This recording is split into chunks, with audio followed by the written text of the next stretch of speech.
mga sir, welcome back mga Cameo M3 dyan. So about today's video ay ECU, replacement ECU na mas mataas ang rev limit. Nagtyaga lang mag-research sa Shopee at na-tsempan ko isang ECU na to na ang naka-indicate ay performance. Kaya sinugalan ko at ayun, tama yung hinala ko, mas mataas nga talaga yung kanyang rev limit. At ito siya, yan, Crayon mga idol, yan, ayun yung code nya. Ang kasilaki nito yung 2PH0, pero pwede rin to sa Soul i125. Ayun yung, yan, kung nakikita nyo, ang AM3 24 pin.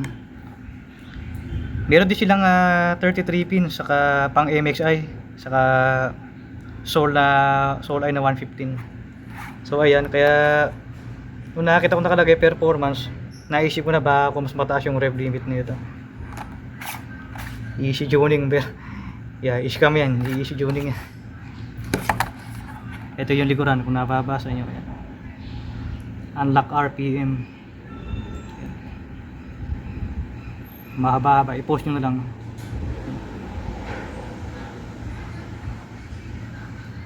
So nasa ano na siya, 1,000 pesos sa Shopee, from Candelaria, Quezon Province.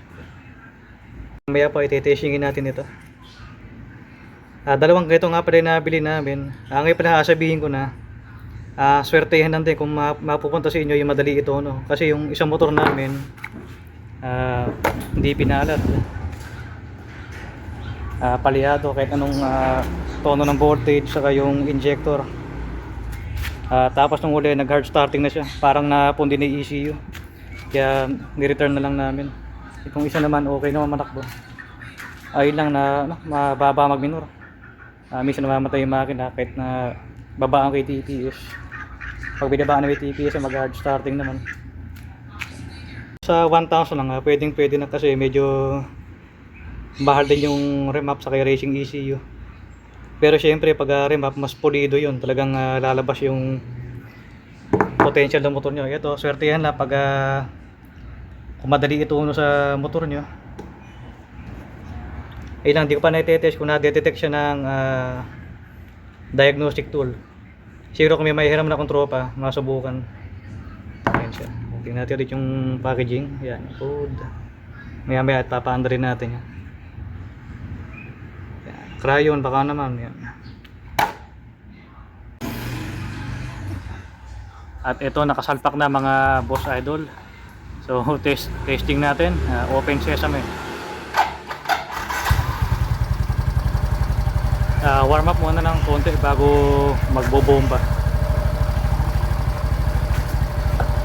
Ayun na, nagmi-minor naman ng maayos. Pero syempre nagre-relearning pa yan.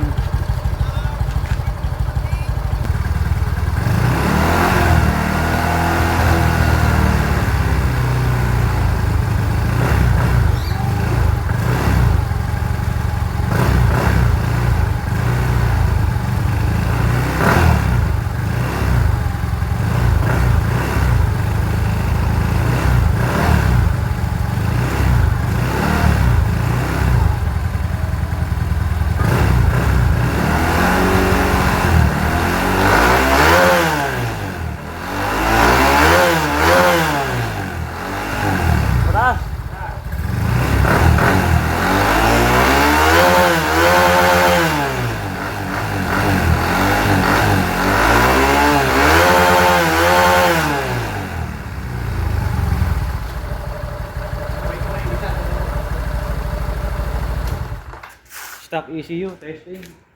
Yung compression release yung makalansing, saka yung isa pang maingay dyan yung dry face, dahil tinanggal ko yung pulley para matesting yung limit ko.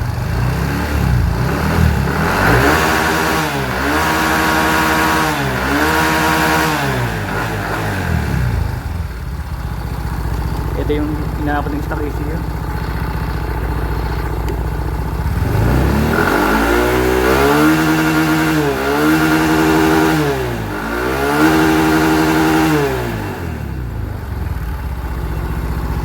natin yung ibang ECU.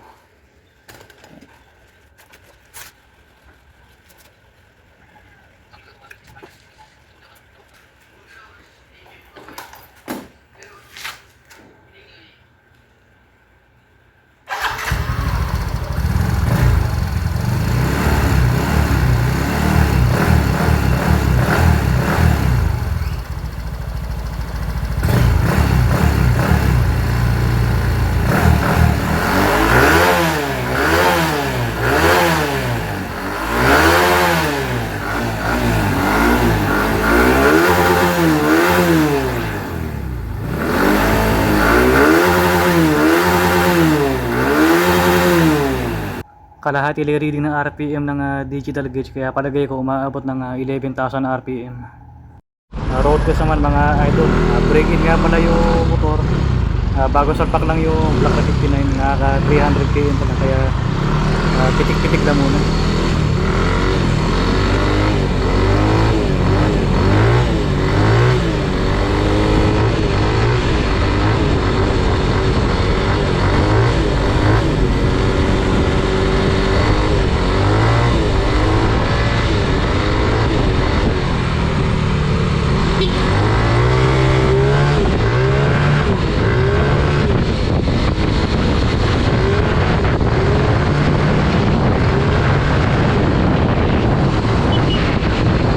So far, wala namang backfire yung ECU. Nag-relearning pa.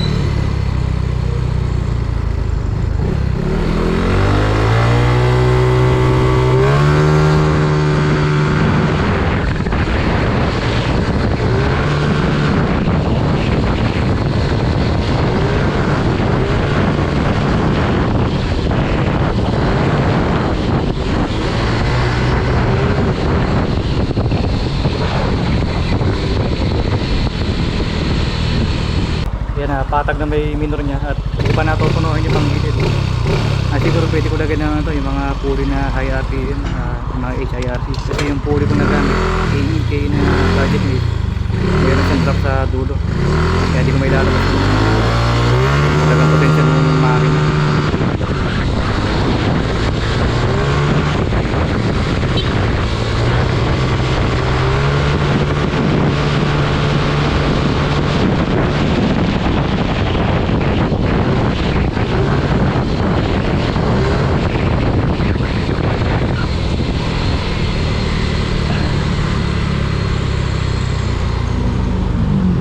Kulay ng spark plug. Ayan. Ang gamit ko pala ng TPS voltage ay 0.71, 0.72. Tapos ang injector ay pang Aerox na stock. Ito mga bushing, dito ka nabili yan sa James Trading. Ayan. Meron din silang pang 33 pin na 125S na M3. Saka pang MXI meron din. Ay meron din Raider saka Beat FI. Yun lang mga idol yung ang gusto ko i-share sa inyo. Di ko guarantee na mananakbo na maganda sa ibang motor kasi iba-iba yung set natin na makina. Baka may matapat din sa inyo na ganito yung defective na kahit anong tono sa TPS at injector ay hindi matinutunaw yung minor saka yung hard starting. So yun lang, salamat po sa mga nanood. So till next time.